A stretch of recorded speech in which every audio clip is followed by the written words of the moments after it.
दोस्तों, वीडियो शुरू होने से पहले इस चैनल को सब्सक्राइब कर दो, जिससे आने वाली वीडियो आप देख सकें।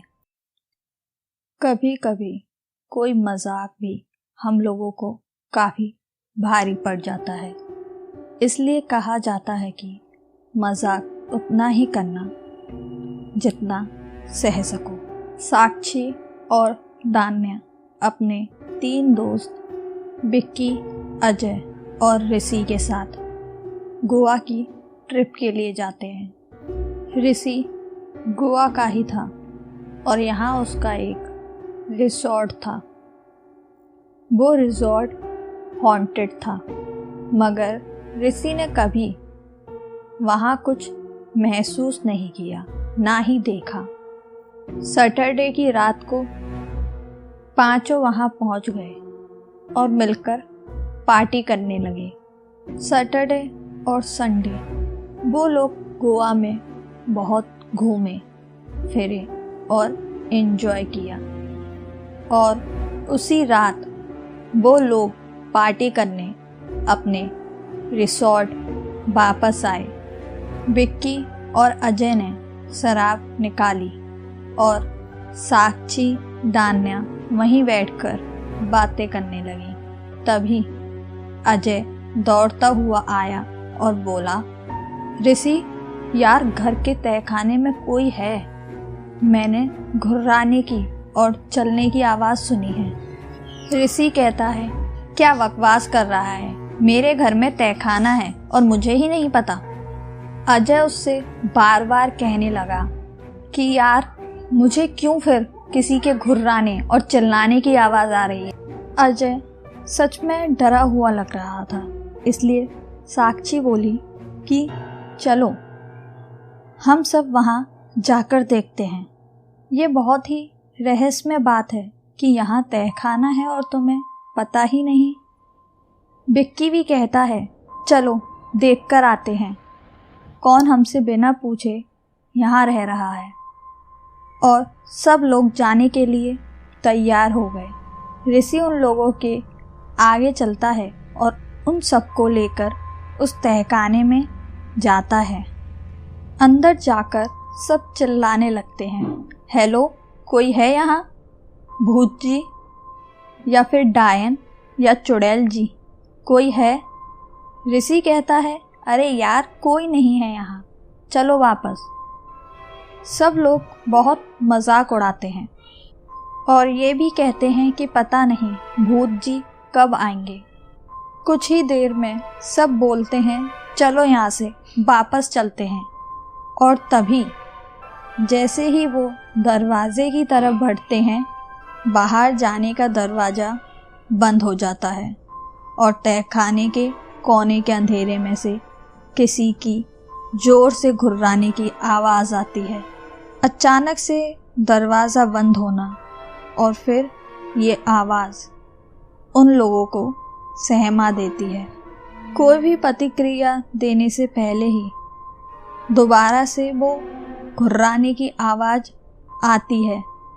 सब डर के उधर देखते हैं और अचानक अजय हवा में उछलकर गिर जाता है, जैसे कोई उसे उछाल कर गिरा रहा हो और मार रहा हो। पता नहीं कौन, पर उसे कोई मार रहा था और वो दिखाई भी नहीं दे रहा था।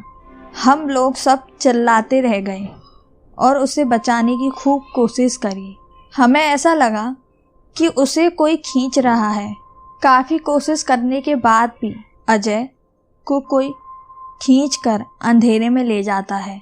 थोड़ी देर तक तो अंधेरे में से उसके चिल्लाने की आवाज़ आती रहती है, फिर सब शांत हो जाता है। अब चारों भागने लगते हैं, मगर बाहर का दरवाज़ा तो बंद था। दान्या डरकर बोलती है, अब हम क्या करें? कोई उसकी बात का जवाब देता उससे पहले ही सबको एक कोने से ज़ोर से किसी औरत की चीख सुनाई देती है। सब लोग उधर देखते हैं तो साक्षी को किसी ने पकड़ रखा है, और जिसने भी पकड़ा था वो एक चुड़ैल थी जो जमीन से 1 फुट ऊपर हवा में थी। वो बहुत ही डरावनी थी, शायद ही इतना भयानक चेहरा किसी का होगा। और उस औरत ने साक्षी के गले को पकड़ रखा था। उस औरत ने साक्षी के पेट पर पंजा मारा और एक कोने में पटक दिया। साक्षी मरी सी हो गई थी। साक्षी वहीं पड़ी बेहोश हो गई। अब बचे थे विक्की, ऋषि और दान्या। तीनों अभी भी उसी तहखाने में थे। तहखाने का दरवाज़ा बंद होने की वजह से हम कहीं जा भी नहीं पा रहे थे, वहीं भाग रहे थे। भागते भागते वो लोग थक गए और थोड़ी देर रुक गए। दान्या तो बस रोए जा रही थी। ऋषि कहता है वो क्या था। विक्की कहता है पता नहीं, पर जो भी था बहुत ही डरावना था। उन लोगों को कोई रास्ता नहीं मिल रहा था। वो तहखाना थोड़ा सुरंग जैसा था। उन लोगों ने सोचा कि आगे चलकर कोई बाहर का रास्ता हमें मिल सकता है, और तीनों आगे चलने लगे। उस अंधेरी टनल में वो आगे चलते जाते हैं। चलते चलते वो लोग थक जाते हैं और वहीं बैठ जाते हैं। साक्षी और अजय का कुछ अता पता नहीं है कि वो लोग कहाँ चले गए। अभी वो तीनों बैठे ही हुए थे कि सामने से एक खोपड़ी लुढ़कते हुए आती है। यह देखकर तीनों फिर से डर जाते हैं। वो समझ गए थे कि अब ज़रूर कुछ होने वाला है। जहाँ से वो खोपड़ी आई थी वो उस तरफ देखते हैं तो वो पूरी दीवार खोपड़ी से बनी हुई थी। यह नज़ारा देखकर वो वहाँ से भागना शुरू कर देते हैं। भागते भागते वो एक जगह रुक जाते हैं। तब दान्या बोलती है कि विक्की। यह देखकर ऋषि ज़ोर ज़ोर से विक्की का नाम बोलता है, मगर उसकी आवाज़ उस गुफा में गूंज कर रह जाती है। थोड़ी देर चारों ओर शांति फैल जाती है और तभी विक्की की चीख सुनाई देती है और वो इन दोनों के सामने से ज़मीन पर घसीटते हुए दूर अंधेरे में चला जाता है, जैसे उसे कोई खींच कर ले जा रहा हो, लेकिन वो दिखाई नहीं दे रहा है। दान्या और ऋषि उसके पीछे पीछे भागते हैं। वो सामने एक दीवार के पास पहुंच जाते हैं। वहां पहुंचते ही दान्या की चीख निकल जाती है। वो लोग देखते हैं कि विक्की दीवार पर लटका हुआ है।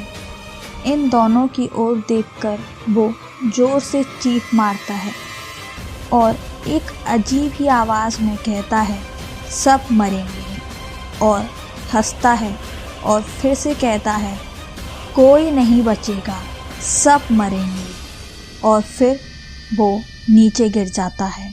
ऋषि वहाँ जाकर विक्की को देखता है तो पता चलता है कि वो मर चुका है। दोनों की आंखों से आंसू निकल जाते हैं। एक एक कर उनके सारे दोस्त मर चुके थे। अब बस वो दोनों ही बचे थे। वो दिमागी तौर पर बहुत ही डिप्रेस हो चुकी थी। तभी अचानक कोई ऋषि की गर्दन को पीछे से पकड़ता है और हवा में उठा लेता है और दूर फेंक देता है। नीचे गिरते ही वो फिर से उसको हवा में उछालकर दूर फेंक देता है। दान्या उसकी तरफ भागती है। वो जिधर गिरता उधर दान्या जाती। वो चीखता रहा और आखिर में उसका सर एक पत्थर की दीवार से टकराता है और बस वहीं उसकी मौत हो जाती है। अब दान्या के डर की कोई सीमा नहीं थी, या हम ये कहें कि साक्षी के मन से डर खत्म हो गया था। वो समझ गई थी कि अब उसकी मौत है। वो बस भागे जा रही थी, पता नहीं कहाँ, किस तरफ, बस भागती रही। भागते भागते उसे एक दरवाज़ा दिखाई देता है। वो उसमें जाती है और अंधेरे में उसका सर कहीं टकरा जाता है और कुछ देर के लिए मानो वो बेहोश सी हो जाती है। पर जैसे ही वो होश में आती है तो क्या देखती है, वो एक कमरे में है और कमरे में उसके सभी दोस्तों की लाशें पड़ी हुई हैं। यह सब देखकर डर फिर से उस पर हावी हो जाता है। वो एक कोने में छुपकर बैठ जाती है। साक्षी उसे बाजू के कमरे से ठीक ठाक सही सलामत आती है और सीधे दान्या के पास आकर कहती है, सरप्राइज, और जोर जोर से हंसने लगती है। दान्या उसे देख ही जाती है और तभी उसके दूसरे दोस्त जो वहाँ मरे पड़े थे वो एकदम से उठकर जोर जोर से हंसने लगते हैं। इन सबको एकदम ठीक ठाक और जिंदा देखकर दान्या बहुत अजीब सा फील करती है। साक्षी ने ये सारा मजाक दान्या के साथ किया था और उसमें उसके दोस्तों ने भी उसका साथ दिया था। ये सब पहले से ही प्री प्लान था, जिसकी खबर दान्या को नहीं थी। अपने दोस्तों को हंसता देख थोड़ी देर बाद वो भी उन सबके साथ जोर जोर से हंसने लगती है और हंसते हंसते दान्या के हाथ में एक कुल्हाड़ी आ जाती है।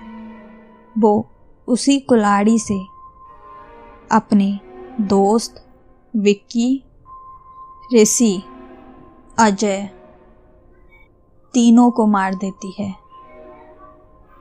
आखिर में वो साक्षी को मारती है और मारने से पहले वो साक्षी की आंखों में आंखें डालकर कहती है, सरप्राइज, और वो साक्षी को भी मार देती है।